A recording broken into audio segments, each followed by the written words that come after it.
Hi, I'm Rogério Esposito, and welcome to my channel. Today I'm going to talk about some opportunities in compositional grading. Let's start from the beginning, right? Let's talk about some isothermal reservoirs, the ones that show compositional grading in only 1D, the vertical direction. What's the problem there? What's the main problem there? The main problem is, why can some reservoirs be considered isothermal while others cannot? Why is that so? And if some reservoirs show a critical transition along depth, right, what is the order of magnitude of some notable terms of the modeling? We must acquire sensitivity about those terms. We must acquire sensitivity about what makes that reservoir isothermal. Okay, so let's take a look at some equations and some examples. Come with me. So let's start by this equation here. When you have gravity, you should add the potential energy term to the traditional expression of the chemical potential. This equation is completely derived in the book, so I won't get into details here. So let's start from it and move on, right?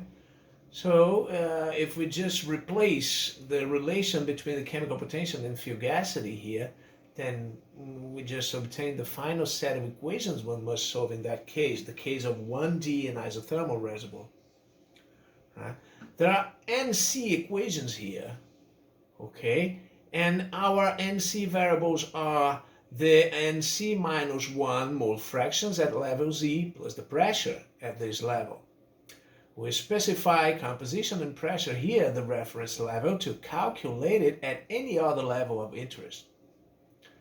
Okay, but let's also write the chemical potential in terms of pressure and composition. It's natural variables, right, when you have an isothermal condition. We'll obtain this expression here. Okay, this is derivative. The partial molar volume is the derivative of chemical potential with pressure, and this one is the variation of chemical potential with composition. If you perform more manipulation in this equation, you finally reach a nonlinear system where you can notice that the variation of component J with depth will be more pronounced if you have very heavy components in the system, okay? Or if you're close to the critical point, where the determinant of this matrix here goes to 0. But what's close to 0 here? Is it 0.1? Is it 0.01? Is it 10 to the minus 5? Well, we must acquire sensitivity about that, okay? And this is a very simple example on which we can discuss these things here. And it's very interesting because you can see that this reservoir here, the East Painter reservoir, it's reasonably isothermal. Okay, the solid line here is the isothermal simulation. We specify pressure and composition at this arbitrary reference level, and then we calculate pressure and composition upwards and downwards too. And the agreement with the experimental data is very reasonable. The question is, why is that so? The other curves are different thermal diffusion models.